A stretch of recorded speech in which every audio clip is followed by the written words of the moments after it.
¿Cómo estamos? Muy buenos días a todos, bienvenidos a una nueva semana saludable en Junta Médica. Hoy vamos a hablar de una enfermedad, lo pongo ya desde el inicio del programa en claro. Vamos a hablar de un trastorno del lenguaje, la afasia. ¿Habían escuchado hablar de la afasia? ¿Conocían sobre ese trastorno que es ocasionado por una lesión? ¿No? Daña una parte de nuestro cerebro que es el responsable del lenguaje, de la escritura, de la expresión, del habla.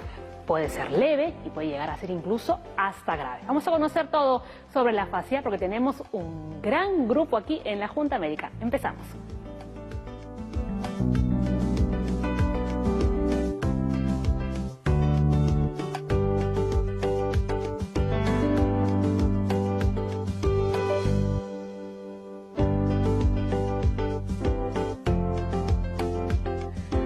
Vamos a conocer a nuestros doctores invitados aquí a la mesa de la Junta Médica. Está el doctor Miguel Villavicencio, neurólogo del Hospital 2 de Mayo. También está la médica rehabilitadora Julia Rado, del Instituto Nacional de Rehabilitación, el INR. También Nora Rivas Plata, psicóloga clínica del Centro de Psicoterapia Psicoanalítica de Lima.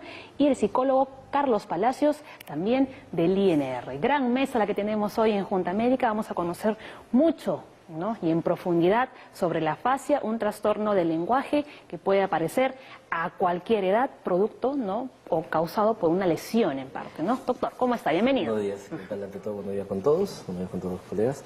Efectivamente, pues cuando hablamos de afasia, quizás sea un término que no es tan conocido, no es como hablar de, pues, de neumonía, de un problema de repente muy frecuente. En neurología y en trastornos neurológicos, a veces cuando hablamos de afasia hablamos de un síntoma que tiene el paciente, consecuencia de un trastorno en un área específica del cerebro que se encarga, vuelvo a recargar específicamente, de realizar el lenguaje. Cuando hablamos de lenguaje, el lenguaje tiene que ver básicamente con una función inherente del ser humano.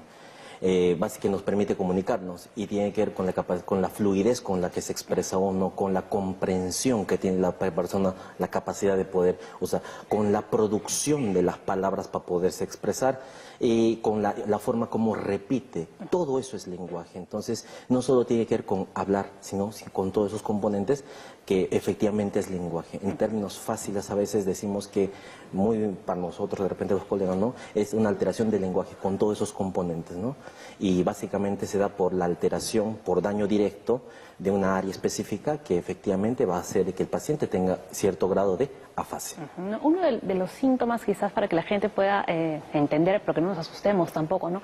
Es que de repente no sepamos cómo expresar algo que estamos viendo, ¿no? Porque aquí vemos una taza y no le encontremos el nombre.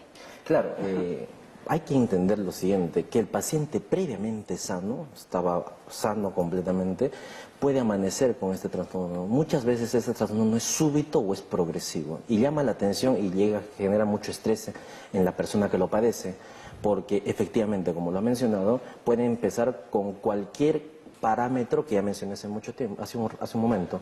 Puede ser que la persona pueda tener dificultad para nominar los objetos. La nominación en el lenguaje tiene que ver con los nombres que le damos a los objetos: taza, carpeta, celular, cámaras, ese tipo de cosas. Ese componente se puede estar afectando levemente o severamente. Puede ser brusco o puede ser progresivo, dependiendo de la patología que esté de fondo. O puede ser una dificultad para poder expresar lo que yo quiero manifestar. Puede ser de que no pueda saludar, o puede ser de que no pueda de repente decir mi nombre, no puede decir la fecha ni nada de esos componentes. O puede ser que esos dos componentes también estén afectados, tanto para nominar o como para poder expresar. Claro, pero como decía, no hay que alarmar, sí, ¿no? Porque a todo el mundo nos ha pasado en algún momento que queremos decir algo y no nos sale la palabra. Claro, ¿no? Este es un componente, es un síntoma básicamente severo, es brusco y no es de que solo te olvidas dónde dejaste, yo qué sé, las llaves. No, es algo que sí tiene que ver con de repente con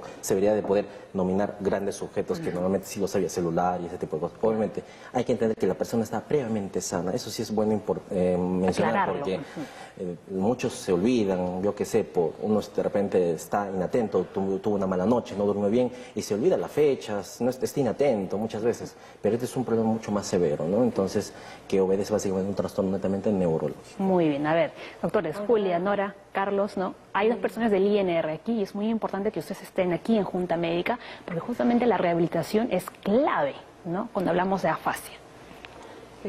Sí, yo quería también agregar, ¿no?, que este trastorno, como mencionaba el doctor, se da también en niños, ¿no? Estamos hablando desde los 2 años y medio, en promedio 3 años, donde el niño ya tiene una estructura de su lenguaje, quiere decir que ya tiene vocabulario, ya formula frases, ya entiende más nociones. Por eso es que tanto en el niño como en el adulto siempre se invita a tener una rehabilitación precoz. ¿Por qué? Porque justamente en los primeros 6 meses después de la lesión, los cambios van a ser importantes. Siempre le decimos a los papás y también a los mismos familiares de los pacientes adultos que tengan paciencia, ¿no? Porque siempre que se lesiona el cerebro, los cambios no son tan rápidos. Claro, sin embargo, en los niños y en los jóvenes tenemos una rehabilitación más rápida, y en los adultos, dependiendo de las enfermedades que también estén coadyuvantes, ¿no?, a la lesión, podría haber digamos, un avance un poco más lento, pero importante la rehabilitación precoz. Muy bien. Cuando pensamos en afasia, nosotros pensamos en una, a mí me evoca la palabra ruptura, de verdad. Es una ruptura en la secuencia de la vida de la persona que padece, ¿no?, de esta afasia, que en realidad la afasia es una consecuencia, ¿no?, de un traumatismo encefalocraneano, de un proceso infeccioso, degenerativo, un tumor cerebral, etcétera. Es una consecuencia, pero en sí es una ruptura en la secuencia de la vida de la persona y también de la familia, porque la familia espera, como decía la doctora, que de pronto se cure rápido, pero eso no va a ocurrir, ¿no?, porque los procesos de recuperación son progresivos, son lentos. Y en medio de toda esa expectativa que tiene la familia, que a veces parte del desconocimiento, no saben qué cosa es lo que tiene, dicen, pero si ayer estaba bien, ¿no?, y de pronto se puso así y no saben qué cosa hacer, implica también toda una reorganización del sistema familiar, de la dinámica de la familia, ¿no? Implica una reingeniería de absolutamente todo, y de eso me imagino que vamos a hablar pues ahora, ¿no? Por supuesto, más adelante. A ver, Carlos. Bien, dentro del proceso de rehabilitación, como lo mencionaban los compañeros, se busca dar un soporte adecuado, ¿no? Es cierto que cuando hay este tipo de eventos en cualquier persona, sea joven o sea adulto, hay toda una serie de reacciones de parte del paciente, ¿no? Frustración, ansiedad, angustia, desconcierto. Y si tenemos en cuenta además que pueden venir agregados no solamente un problema del lenguaje, también puede venir agregados problemas de déficit intelectual, problemas conductuales, ¿no? Va a depender obviamente de la zona de la lesión. El soporte familiar, la información que debe manejar la familia es medular, ¿no? Porque creo yo que no hay un buen tratamiento de rehabilitación en un centro hospitalario si es que la familia no está comprometida. No está comprometida, involucrada e informada además, ¿no? Y creo que eso es algo que es importante. Yo quisiera añadir algo con respecto a lo que acaba de decir el doctor. Es muy importante, sí, efectivamente, o sea, entender que junto a este déficit, a esta situación problemática, la afasia que se va a presentar en el paciente, se van a presentar un conjunto de otras dificultades, ¿no? Dificultades para moverse, en fin. Pero, ojo, no significa que la persona haya dejado de ser inteligente, ¿ya? O sea, son cosas diferentes, hay que tener bien claro esto, ¿no? Porque la persona fásica siente que es la misma por dentro, claro, aunque ya por fuera no lo manifiesta de esa manera. Como Stephen Hawking, ¿no? O sea, claro, él no podía hablar, no podía escribir, no podía moverse, tenía una enfermedad degenerativa, pero su cerebro seguía funcionando a la perfección, ¿no? Ahora yo quería agregar que, bueno, hablamos de familia, pero también hablamos del entorno, ¿no? Si hablamos de niños, una de las metas de rehabilitación es que este niño se inserte a su vida escolar. Y tenemos que mencionar que la afasia va, digamos, asociada con problemas de lectura, de escritura, que luego van a interferir en la integración del niño al colegio. Si hablamos del adulto, depende de la profesión y ocupación que tenga. Por eso, dentro de lo que es la rehabilitación, por ejemplo, si es un carpintero, tendremos que incentivar más el vocabulario relacionado a la carpintería. Si es un paciente que es administrador, vendedor, ¿no? Depende un poco la estrategia que se dé en la rehabilitación de esa ocupación que tenía el paciente para que también sea efectiva la terapia. No es una terapia en la que se le va a enseñar cosas que no sean importantes para él. Muy bien, ¿no? Antes de ver, ¿no?, gráficamente cuáles son las partes de nuestro cerebro que se ocupan, ¿no?, del lenguaje, vamos con esta información. La afasia es un trastorno neurológico que provoca pérdida en la habilidad para comprender o expresar el lenguaje hablado o escrito. La afasia no es una enfermedad, sino un síntoma de daño en las partes del cerebro responsables del lenguaje. La mayoría de personas con afasia necesita llevar rehabilitación, pero el pronóstico de recuperación es incierto, pues influyen muchos factores, ¿no? Entre ellos, ¿no?, el tiempo en el que uno acude, ¿no?, ya a una terapia de rehabilitación. Si se perdió demasiado tiempo, digamos que los resultados no van a ser tan exitosos, ¿no? O sea, eso hay que tomarlo en cuenta. Es muy importante. Muy bien, ahora sí, vamos a ver algunas fotografías para que nos puedan servir de ayuda y a ver el doctor, ¿no?, nos pueda enseñar, ¿no?, cuáles son aquellas partes. Tiene que estirar un poquito el cuello, doctor, Sí, ahí está. para que podamos verlo bien. Sí, ahí tenemos está. los dos hemisferios cerebrales, sí, el hemisferio del lado izquierdo y el lado derecho. Efectivamente, básicamente antes se pensaba que el cerebro trabajaba de manera distinta. Hoy en día las neurociencias, que es un área muy apasionada, quizá que te explique estas situaciones que antes no se podían dar a conocer, te dice que funciona en conjunto. Antes decía que básicamente, si bien es cierto, el hemisferio del lado derecho es la parte más creativa, musical, artística, ¿no?, y el izquierdo más la parte lógica, matemática. Racional. Hoy en día se sabe que trabaja en conjunto, pero efectivamente sí, hay áreas específicas que podrían potenciar más ese funcionamiento. Hay que entender que casi el 80% de la población es diestra, por lo tanto, el hemisferio dominante es el lado izquierdo. El lado izquierdo tiene que ver, como ahí lo pueden ver, tiene que ver con la parte lógica, matemática, ¿no? Y efectivamente, cada hemisferio siempre tiene un área específica que se encarga de algo, ¿no? Por ejemplo, la parte anterior, que es la parte frontal, ¿sí?, que está pegado a los ojos, ¿no?, es el área específica que controla básicamente el comportamiento, la toma de decisiones, la lógica, y más posterior tiene que ver con el movimiento voluntario. La parte central se llama la parte parietal, efectivamente, que tiene que ver mucho con lo que es la organización del funcionamiento de lo que voy a hacer, la ejecución de movimientos, ¿sí? Yo, para coger la taza, primero he pensado, si he ejecutado un movimiento y lo he realizado. Esa es la parte parietal. Y la parte occipital, la parte posterior, sí, tiene que ver mucho con lo que es la visión.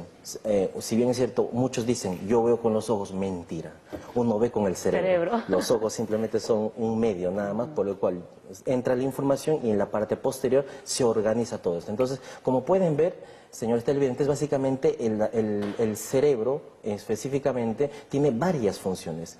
El lenguaje está en todo el cerebro, pero, vuelvo a reparar, pero hay áreas que van a funcionar específicamente con nominar o con procesar el lenguaje. Y son esas áreas las que se ven dañadas, afectadas.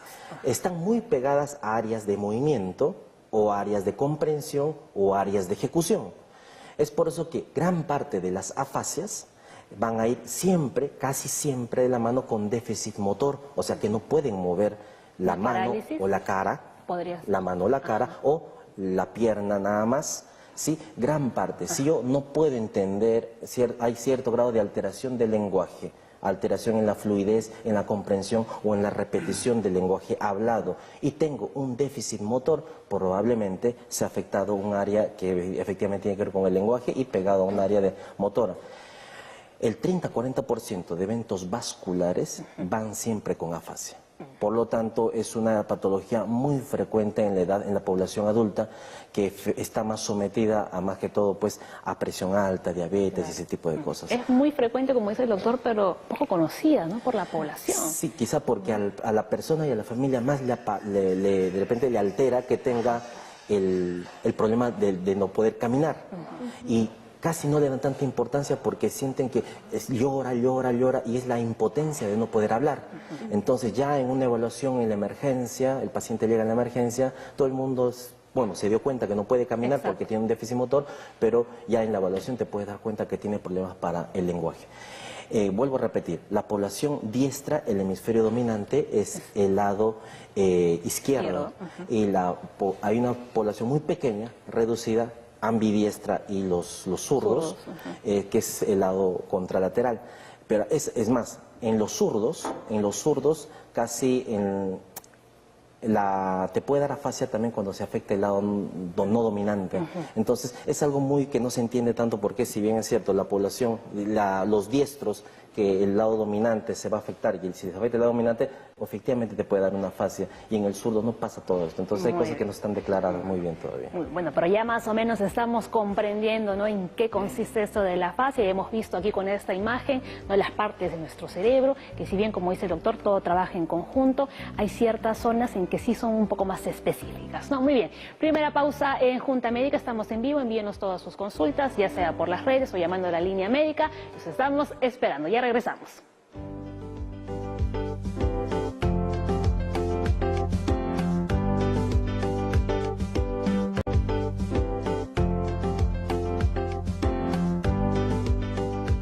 Continuamos hablando de la afasia aquí en Junta Médica y vamos a ver ahora cuáles son las causas, ¿no? Al inicio comentamos un poco que una lesión, por ejemplo, podría ser la causante, un tumor en el cerebro también, ¿no, doctor? Pero pueden haber más. Claro, efectivamente, hay que hablar de que la lesión en esta área que se encarga de procesar el lenguaje tiene que estar alterado. Cuando hablamos de lesión, ¿a qué tipo de...? Ok, a eso voy. ¿Un golpe? La lesión lo puede generar un traumatismo craneoencefálico, este trauma en el cerebro puede generar sangre y esta sangre generar pues efectivamente que esta área se afecte. Vuelvo a recalcar, el 30-40% de infartos cerebrales o hemorragias en el cerebro como eventos vasculares cerebrales, que es una patología muy frecuente en la población de Perú y mundial, van con afasia. Cosa que a veces nos preocupamos más con que pueda mover, pero efectivamente la parte del lenguaje no le damos tanta importancia y a veces hay consecuencias que de repente en un rato se puede mencionar. Uno de ellos, la depresión reactiva, que obviamente es consecuencia de todo ello. Vuelvo a recalcar también, una de las causas también son los tumores cerebrales. Esta masa ocupante en el cerebro que crece progresivamente, dependiendo del área que esté afectando, va a tener la sintomatología. Es por eso que una de las sintomatologías por lo cual el paciente puede ir a la consulta es por afasia. Entonces, y otro es infecciones.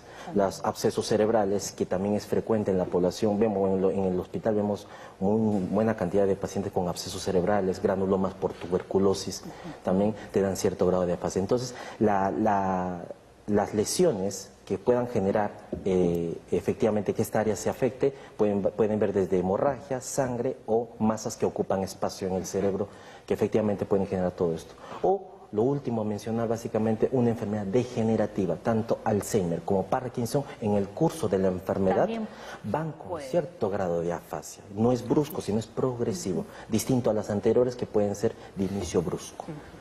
Nosotros en pacientes jóvenes tenemos también, hemos escuchado de los aneurismas, hemos escuchado, ¿no?, de ciertas malformaciones a nivel de los vasos del cerebro. Son frecuentes los pacientes que van con afasia y con esta causa. Por ejemplo, pacientes que han tenido una cirugía y han hecho un paro respiratorio, también al hospital llegan muchos pacientes luego de esta insuficiencia de oxígeno a nivel cerebral, ¿no? Y como causa de afasia, como el doctor lo ha mencionado, las encefalitis, las infecciones, y en los pequeños es más frecuente los traumatismos, ¿no? Por eso siempre hay que vigilar a los niños, estar al tanto de que esos traumatismos sean evaluados en un hospital, porque luego podrían, ¿no?, derivarse en una alteración a nivel cerebral. Claro, pero ustedes están comentando que en el caso de los niños, mejor dicho, de los bebés, ¿no?, cuando a veces sufren de un golpe, ¿no?, o una caída, tienen una ventaja, entre comillas, en lo que es la recuperación. Sí. ¿Por qué? Sí, efectivamente, el cerebro en el curso natural, hasta los 5 años, tiene la capacidad de poder formarse. Después de los 5 años, estoy hablando en parámetros básicamente un poco extremos, después de los 5 años el cerebro tiene esa capacidad de poder recibir toda información que sea para poder formar tanto la persona y todo el procesamiento que necesita Y todo esto básicamente dura hasta los 18 21 años, que tiene que ver con mielinización, que es básicamente el cerebro, las neuronas tienen una envoltura que se llama mielina. Esta mielina termina de desarrollarse hasta por encima de los 19 años. Puede haber varias teorías.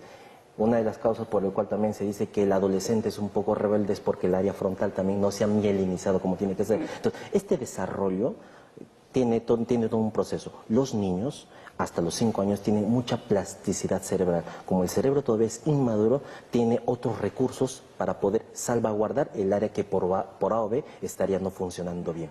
Entonces es una explicación por lo cual los niños ante ciertos traumas, golpes, traumatismos, infecciones que podrían traer todo esto, podrían mejorar más que el adulto, que ya es un cerebro ya formado. Claro, yo solo quería agregar que la lectoescritura le da al niño también cierta especificidad en la localización de sus funciones. Coincide, ¿no? Lo que el doctor decía, a los 5 o 6 años el niño va adquiriendo la lectoescritura, por lo tanto las zonas se van haciendo más específicas, por eso ante una lesión es más fuerte, ¿no? La alteración del lenguaje. En un niño pequeño no, todo está más difuso, todo está más distribuido. Incluso se habla de la afasia, por ejemplo, en el analfabeto. Pareciera que las personas que no han adquirido la lectoescritura tienen sus funciones tan difusas que la lesión no es tan severa como en los alfabetos. Entonces es un tipo de explicación también para la plasticidad que sobre todo se da con la lectoescritura. Muy bien, a ver, Carlos, Nora. Solamente agregar respecto a lo que se está mencionando, es que teniendo en cuenta la cantidad de variables que pueden influenciar en un cuadro de afasia, va a ser fundamental también el tipo de abordaje, ¿no? Si bien es cierto, la presencia de un terapista del lenguaje es importantísima, pero también la presencia de un terapista físico, de un terapista ocupacional, del psicólogo, del médico, del neurólogo, ¿no? Porque es el equipo multidisciplinario es que al final va a sacar el máximo provecho de los pacientes. Entonces, para poder optimizar al máximo el proceso de rehabilitación en ellos, ¿no? Yo quería mencionar dos cosas. Así como estamos hablando de que un niño que padece una situación de esta naturaleza, que tiene afasia, tiene una mayor capacidad de recuperación justamente a consecuencia de su plasticidad neuronal, ¿no? Hay que rescatar que los adultos, si tienen una buena reserva cognitiva, y ahora voy a explicar de qué se trata esto, ¿no? También tienen muy buenas posibilidades de recuperación. Y hay otras circunstancias por las cuales se puede favorecer algo que se llama la sinaptogénesis. O sea, parecen conceptos raros, pero son realmente sencillos. O sea, ¿qué cosa significa esto de la reserva cognitiva? Todo lo que nosotros aprendemos a lo largo de nuestra vida, ¿no? No solamente en el colegio, sino en las cosas que hacemos, ¿no? Se guarda en el cerebro, ¿no? Aprendemos absolutamente todo, a construir, a destruir, a querer, a odiar, aprendemos a que nos guste y a que no nos guste y aprendemos absolutamente todo. El manejo de instrumentos, el manejo de herramientas, aprendemos hasta valores. Todo eso se guarda en el cerebro y todo eso es lo que nos ayuda a recuperarnos cuando hay algún trastorno a nivel cortical. Ahora, ¿qué pasa? ¿Qué cosa es la sinaptogénesis? Es el hecho de que los circuitos neuronales, unas neuronas se conecten con otras, ¿no? La información en nuestro cerebro va a través de circuitos neuronales. Las neuronas se conectan unas con otras, ¿no? A través de esto que ha explicado muy bien el doctor, los axones, ¿no? Envueltitos en mielina, que es grasita, ¿no? Entonces eso va a propiciar que hayan circuitos neuronales buenos, sanos, que pueden reemplazar las funciones de circuitos que se han malogrado, ¿no? Entonces, eso es muy importante, ¿no? Favorecer. ¿Y cómo se favorece la sinaptogénesis? Hagan ejercicio, pues, señores. Y sobre todo ejercicios ejercicios físicos y no tanto de fuerza, sino de resistencia. Ah, mira, eso es interesante, ¿no? Así es. Muy bien. Ahora, vamos a ver en el siguiente cuadro cuáles son algunas de las conductas comunes de las personas que tienen afasia. A ver, presten atención. Hablar en oraciones cortas o incompletas, decir oraciones sin sentido, sustituir una palabra o un sonido por otro, ¿no? Pero hay más todavía. A ver, decir palabras irreconocibles, lo que a mí me está pasando. A ver, no comprender conversaciones de otras personas, escribir oraciones sin sentido. Efectivamente, es muy claro los síntomas. Cuando uno ya está, dijimos que es la afasia, los síntomas, lo que lo genera. ¿Esto es progresivo, doctor? Vuelvo a repetir, si el daño, el tumor, que sigue creciendo, obviamente, sí, mientras crezca puede generando más lesión. En las degenerativas también, en las afasias, afasia frontotemporal, que es un tipo de demencia, hay pues progresión de la enfermedad. Cuando uno ya está evaluando al paciente, lo tenemos al frente, lo estamos evaluando y podemos hablar de cierto grado de lenguaje, Si el paciente durante la conversación empieza a tener, por ejemplo, parafasias, que es el término que usamos cuando hay reemplazo de una palabra por otra a veces, ¿no?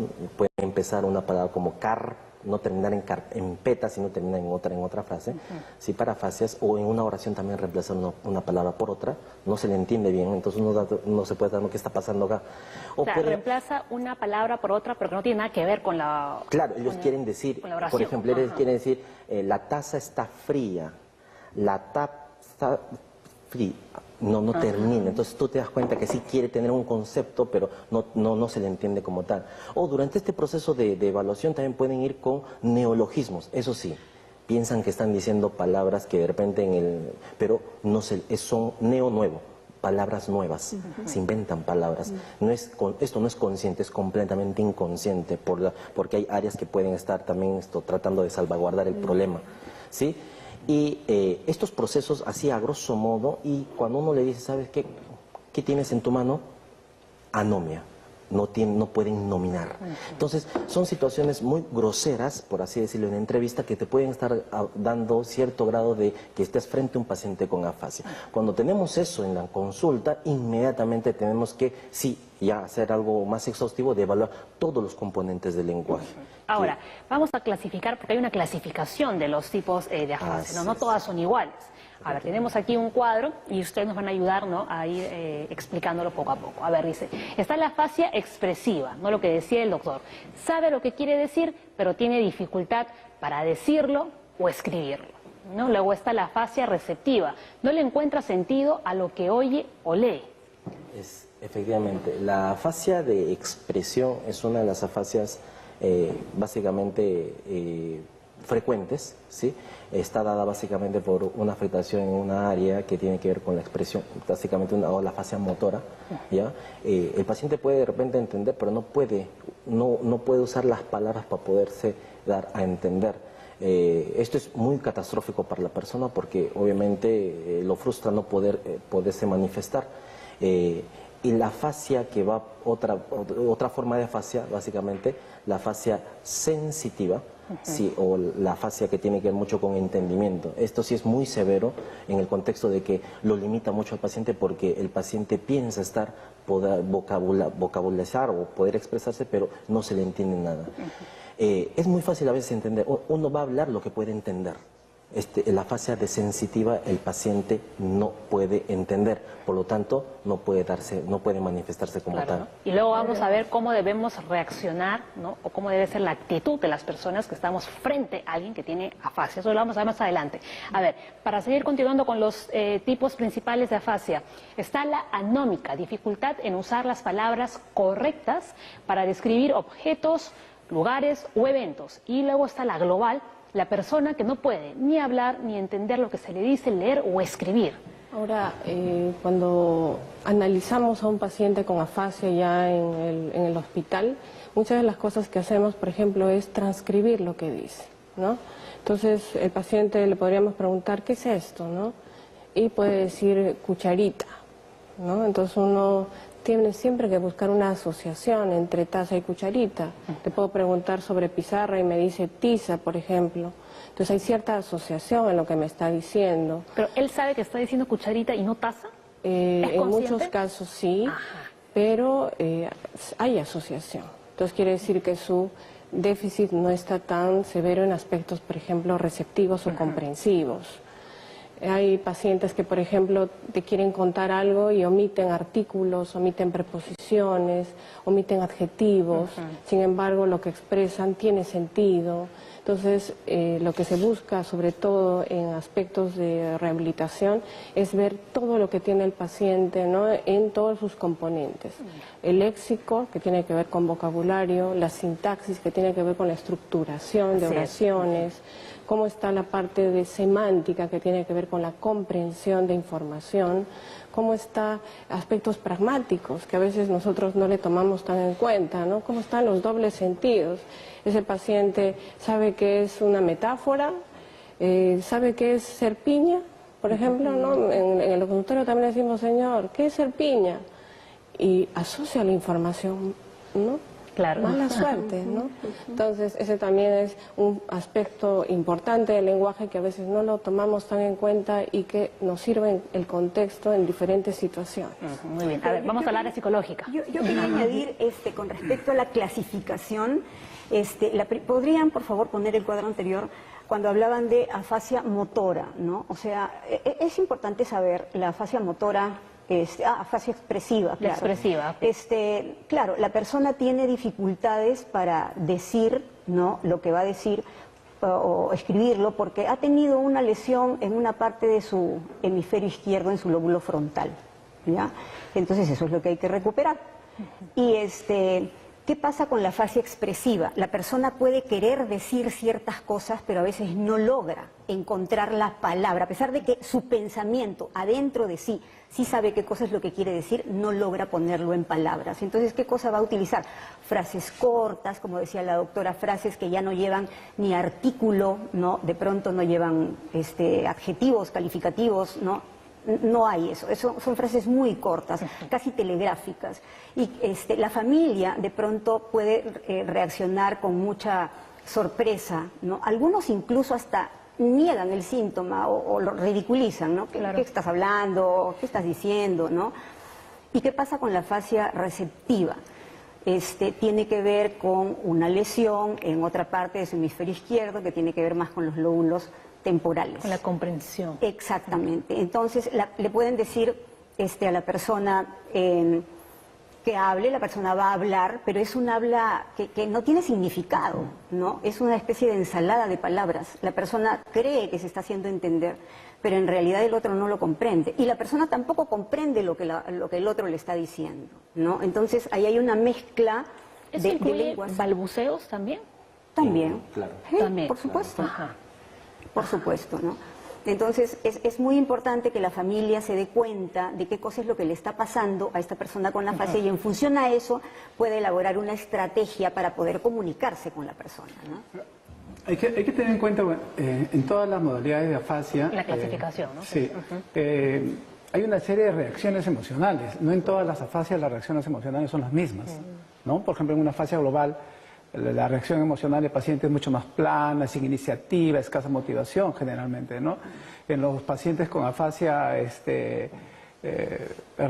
receptiva o expresiva, sí, por ejemplo. En la receptiva, básicamente, el paciente puede tener niveles de ansiedad más o menos elevados. Yo quisiera plantearles, por ejemplo, alguna vez en una dinámica con un profesor hablando de afasia, nos hizo una dinámica interesante, ¿no? Entonces nos pusimos todos un masking tape en la boca y intentamos comunicarnos, ¿no? Con gestos, con señas. Y realmente fue una experiencia donde los niveles de ansiedad y frustración se hicieron sentir, ¿no? Un poco para poder entender y para poder ponernos en lugar de los pacientes personas, ¿no? con afasia, ¿no? Lo importante que es el lenguaje para comunicarnos. Si bien es cierto, no es el único medio, pero dentro del proceso de la rehabilitación, si es que hay dificultades en mejorar los aspectos del lenguaje como medio de comunicación, se tienen que optar también por otro tipo de variables, ¿no? Gestos, seños, posturas, tonos de voz, imágenes, ¿no? Para poder disminuir y ayudar al paciente a que los niveles de ansiedad y estrés puedan bajar. Muy bien. ¿No? Nueva pausa en Junta Médica. Estamos esperando sus consultas. Estamos en vivo, no lo olviden. Ya regresamos con más aquí en el programa. Estamos hablando de la afasia.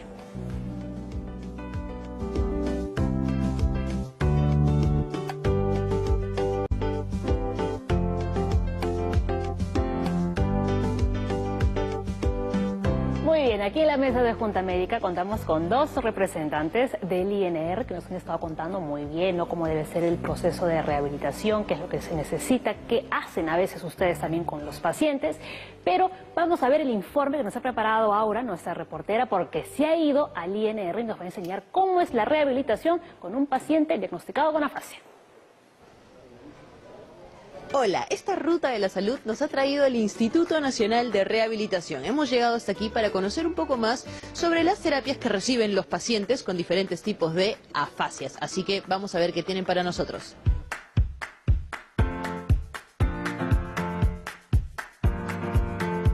Mi nombre es Isaías Aguilar Tapia, 41 años, paciente como afasia. Ha pasado hace mucho, hace estaba mal, al que ese día se siente, me ha pasado 10 años, ni hablar, no puedo hablar. Difícil, no puedo hablar. Empezamos la ruta de la salud con la licenciada Shirley Rivas, que nos va a contar un poco cuáles son los objetivos de las terapias en el tema de afasia. Cuéntenos, por favor.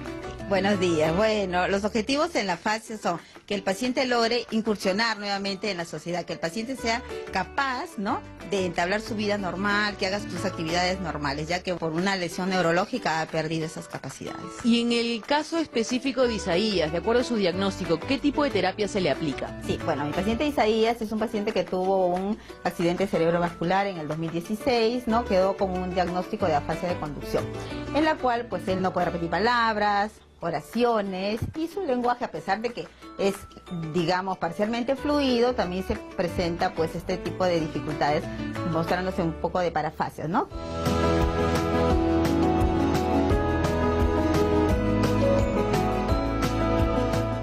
Trabajamos mucho lo que es la repetición, la denominación, el apareamiento para ver su discriminación, básicamente auditiva, ¿no? También trabajamos lo que es la escritura y la lectura. Me iría a trabajar antes, antes era mejor, pero ahora ya no quieren porque dirían, como es por lo que no voy a hablar, por no hablar, entonces no es difícil. Me he ido para trabajar una vez un día aquí y otra vez en otro, trabajar en otro, por un rato, no es como antes. Mi familia allá en Abancay me ayudan con plata, me ayudan para que me interesa aquí, mi dentista cuando es mala, para ese día. Gracias. De 100 ahora ahí está bien, ¿no? Me ayudan. ¿Cada cuánto tiempo se dan estas terapias y qué tiempo de duración tienen? Sí, conmigo son una vez a la semana por un tiempo de 50 minutos, pero también pueden ser 2 veces a la semana de media hora.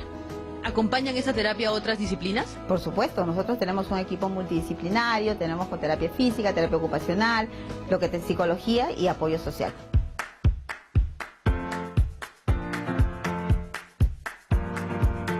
Hay que seguir, porque aunque es malo, hay que luchar para sentir en ese día. No solamente es traer al paciente aquí a la terapia, sino es importante el apoyo que los papis, los hermanos, los tíos o todo el familiar que está inmerso, que está dentro de la familia del paciente, esté incluido y practiquen en casa. Es importante que se practique diariamente, ¿no? Y con eso pues el paciente avanza. Aquí tenemos el caso de mi paciente Isaías que ha avanzado un montón. Perfecto, muchísimas gracias, licenciada. Con esto cerramos nuestra ruta de la salud, así que Paola, hemos hablado un poco de las terapias que se practican en relación a la afasia y con esto regresamos contigo al estudio. Muchas gracias. Chau. A ti, Aura, gracias a ti. Muy bien, ahí escuchamos a Isaías, porque de repente, ¿no?, cuando vemos estos casos, ¿no?, nos ayuda a comprender mejor y también comprendemos, ¿no?, todo lo que ellos se enfrentan. Él decía, o sea, yo antes trabajaba y sin embargo ahora ya no puedo hacer porque lamentablemente en ningún trabajo me pueden contratar, ¿no? Porque tampoco hay una política muy inclusiva para personas que han tenido, por ejemplo, en el caso de él, un ACV. Complicado porque el lenguaje es uno de los instrumentos por el cual pues nos hacemos el día a día. Tomar decisiones es constante, entonces para cualquier trabajo es bien difícil que de repente con cierta afectación de grado de afasia o déficit motor puedan de repente tener accesibilidad a eso, ¿no? Entonces creo que hay que hacer también una especie de comunicación para que tengan cierto grado de inclusión este tipo de pacientes. Exacto. Pero la terapia física por ahí es importantísimo porque también le pueden reforzar lo que en verdad el paciente pueda darse. Si es, como le decían, si es carpintero podría hacer cierta actividad, no, si es profesor de repente, ¿hasta qué punto podría llegar, ¿no? Según ustedes lo que han podido ver, ¿no?, en el caso de Isaías, ¿en qué grado estaría él de afasia? Desde el punto de vista neurológico, con lo que he evaluado, es un paciente que tiene cierto grado de fluidez. La fluidez se evalúa, si entendemos más del 50% de la frase que nos puede decir, es un grado leve, moderado. Si es por debajo de esto ya va a severidad.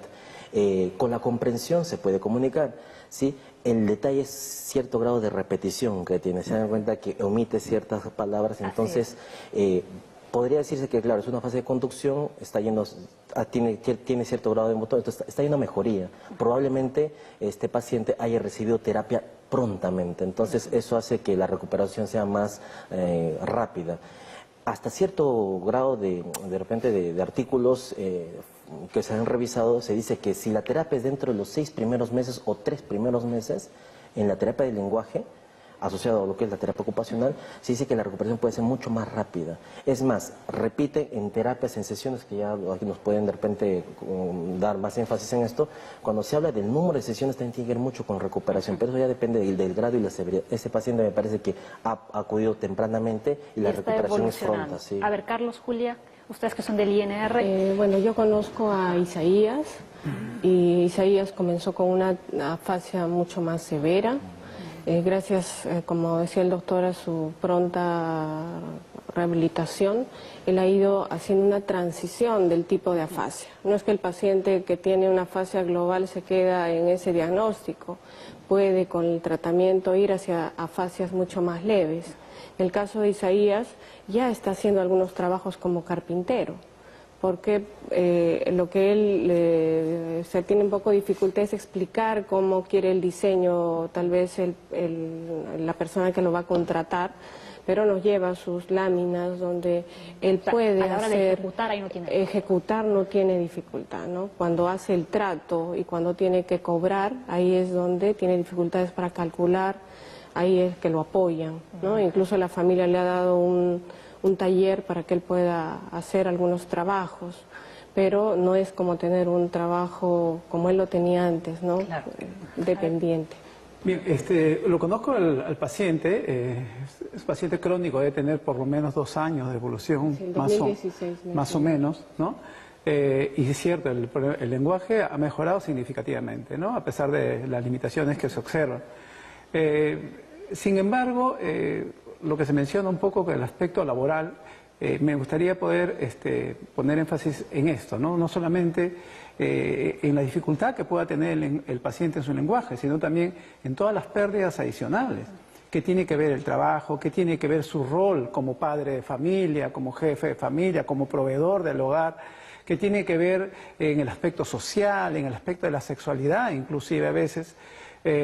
Son diferentes áreas donde el paciente requiere y necesita el apoyo. Mencionaba el doctor que la terapia física y lo que mencionaba también hace un momento yo, la terapia física y la terapia ocupacional logran que el paciente pueda hacer algunas actividades, ¿no?, en lo laboral, que como dice la autora, no va a ser como antes, pero le da la sensación de utilidad y le da la sensación además de ser productivo, que es algo que ayuda muchísimo a la autoestima del paciente, ¿no?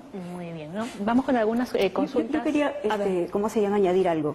En este paciente, efectivamente, como dicen los doctores, hay una especie, o sea, hay una recuperación, pero de todas maneras se siente la frustración en el paciente, ¿no? Porque en un momento él está elaborando sus frases que, como podemos ver también, no son frases bien cortas. Él no dice tengo 41 años, dice 41 años, ¿no? O sea, le quitó una parte de la oración, ¿no? Es lenguaje telegráfico. Y su fluidez efectivamente está mejor, como indican ellos, pero de todas maneras, o sea, es disminuida, aunque se hace entender. Lo bueno es que se hace entender, ¿no? Pero lo que impacta allí es esta especie de pérdida de la identidad, ¿no? O sea, la persona que era de una determinada manera, de pronto, de un momento a otro, siente que ya no es, ¿no? Y eso le genera mucha frustración. A la hora de elaborar, él dice no, como diciendo, ya, no quiero seguir hablando, ¿no? No quiero seguir hablando de esto. Eso refleja la frustración en la que él se encuentra, ¿no? Ahora, hay un libro que describe todo esto, que es de Luria, que es un psicólogo ruso, y él dice, el afásico es ese hombre con el mundo destruido. Y efectivamente, ¿no?, los pacientes que van sienten eso, que este niño puede no tener, cómo va a regresar al colegio, no va a regresar, este adulto va a seguir con su ocupación, ¿qué será de Cambia la vida totalmente. Es una de las alteraciones del lenguaje más discapacitantes que tenemos. ¿Me dejan leer esta preguntita para responderle a nuestro televidente que nos está escribiendo aquí al Facebook? Comotus dice, ¿cuánta vinculación tiene con la dislalia y la dislexia? La dislalia y la dislexia, en lo que es el desarrollo del lenguaje, la dislexia creo que es, bueno, tiene que ver mucho con lo que es el desarrollo del lenguaje cuando uno es niño. Entonces, tiene que ver básicamente, está asociado, a cierto punto, o sea, el lenguaje se forma, una vez que se forma, se desarrolla, si hay estresores externos, pueden dificultar esto. Por ejemplo, la dislexia, que es un cierto grado de alteración del lenguaje en la formación, muy frecuente en niños, por ejemplo en los niños que son zurdos y les quieren corregir a diestros, que hoy en día ya no se ve, antiguamente sí se veía, tienen riesgo alto de hacer dislexia. Los famosos, los tartamudos, ¿no? Cierto grado de dislexia. Es porque el lenguaje es tan elaborado y tiene que ver mucho con lo que es lateralidad y dominancia, entonces se ve afectado. Entonces eso se ve mucho en lo que son los niños y durante el desarrollo del lenguaje. Y hablaban de la dislalia, ¿no? Que es la capacidad de poder repetir cierto grado de palabras hasta cierto punto. La dislalia puede ser un síntoma dentro de una fase. Ah, ok. La dislalia es una alteración en la producción de ciertos sonidos que se da desde niño. Y si yo, por ejemplo, pronuncio hasta que soy más grandecito, en lugar de carrito, calito, entonces cuando la profesora ya me enseña a leer y escribir, en lugar de que cuando me dicte carrito, voy a escribir calito. Entonces sí hay una asociación. El lenguaje oral tiene que estar bien constituido para que el lenguaje escrito también se dé de manera adecuada. Pero creo que la pregunta que hacía el televidente era ¿cuál es la vinculación? ¿No? Como han mencionado los compañeros, es parte del proceso de aprender a leer y escribir, ¿no? Que pueden darse que puede empeorar si se presentan otras variables, estresores, situaciones dinámica familiar, pero no necesariamente hay una vinculación con los casos de afasia, ¿no? Podría haber ahí cosas similares, pero no se le podría calificar como tal, ¿no? Muy bien, vamos con otra consulta. A ver, Pamela Hernández. Hola, quisiera saber si los pacientes esquizofrénicos están en riesgo de tener algún tipo de afasia. Vuelvo a repetir, tenemos que determinar qué factores hay que desencadenen. Una de las causas más frecuentes, hablamos del infarto cerebral, de la hemorragia del cerebro, de un trauma, de un tumor. Cualquier situación que esté generando esta afectación en el área que tiene que ver con lo que es el lenguaje, va a generar afasia. Por lo tanto, el paciente que tiene problemas esquizoafectivos, esquizofrenia, depresión, ansiedad, hasta cierto punto, mientras estén bien controlados, bien manejados y no tengan otros factores como hipertensión, diabetes, que generen un evento vascular, por ejemplo, que es lo más frecuente, no tendría por qué tener afectación como afasia, como tal. Tener cierto grado de el lenguaje es muy complejo, en verdad, porque hablaban algo de dislalia, pacientes que tienen afasia tienen cierto grado de dislalia, o sea, algún componente puede estar fallando, ¿no? En niños también se puede ver, pero como le digo, el paciente esquizo con un problema psiquiátrico no tendría por qué tener eso, ¿no? Básicamente, si está bien controlado. Tenemos más consultas, pero las vamos a responder, o mejor dicho, las van a responder nuestros invitados después de la pausa. Ya regresamos.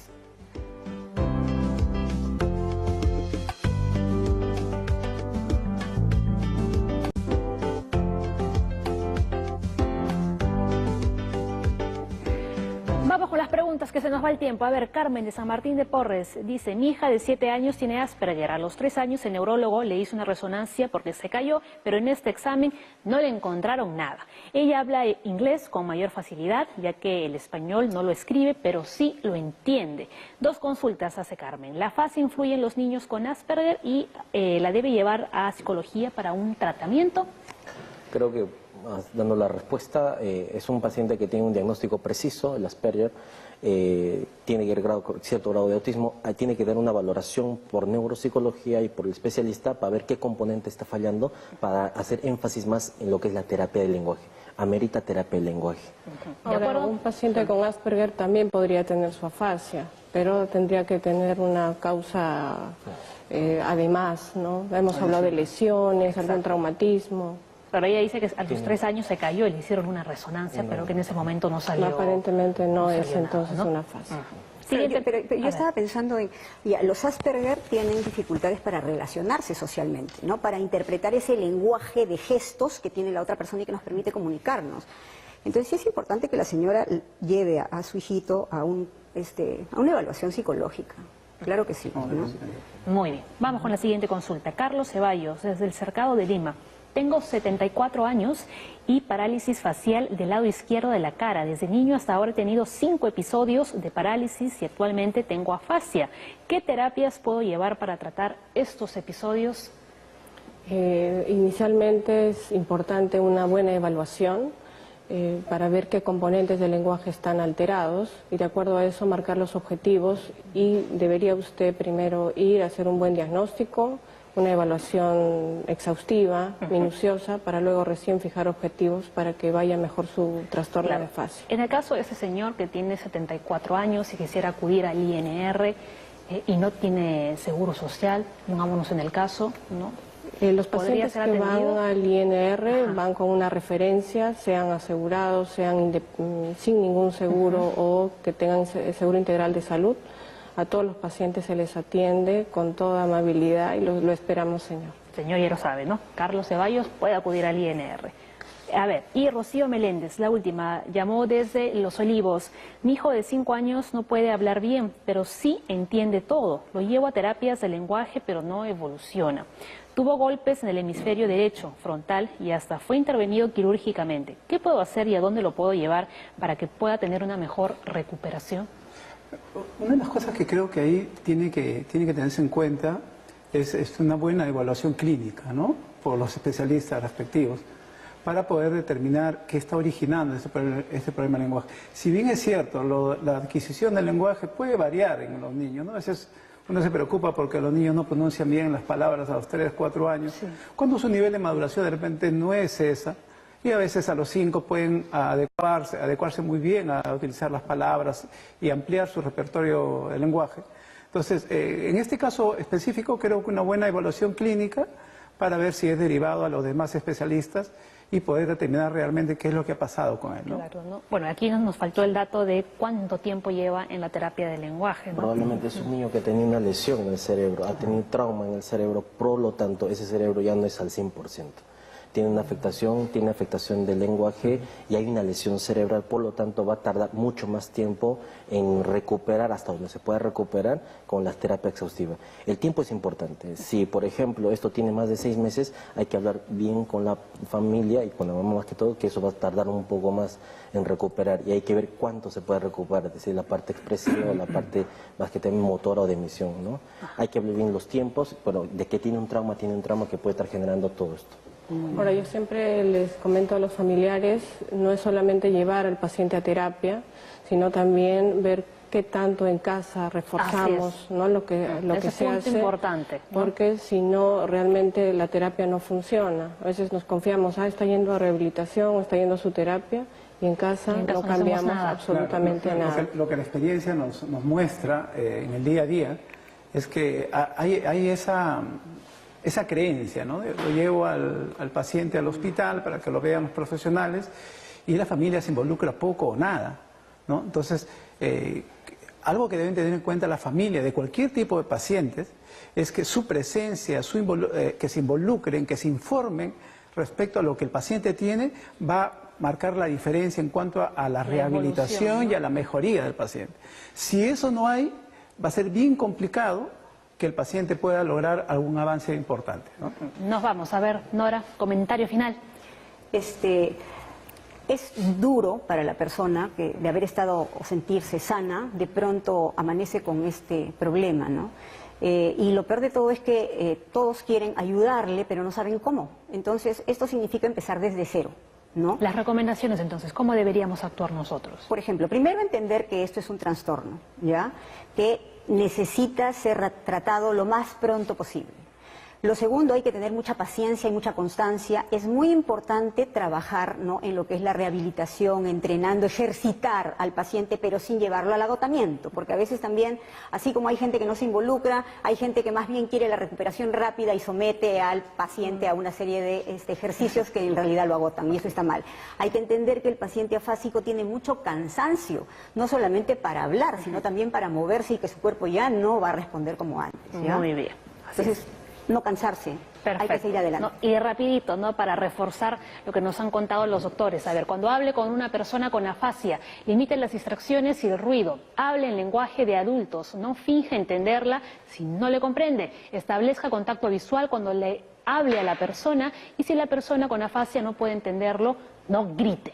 Tampoco, ¿no? Muy bien. Muchísimas gracias a todos. Creo que son las 10 o 10 y 1. Las 10 en punto, creo, ¿no? Muy bien, nos vamos. Mañana más Junta Médica, ya lo saben, que tengan un bonito inicio de semana. Chao.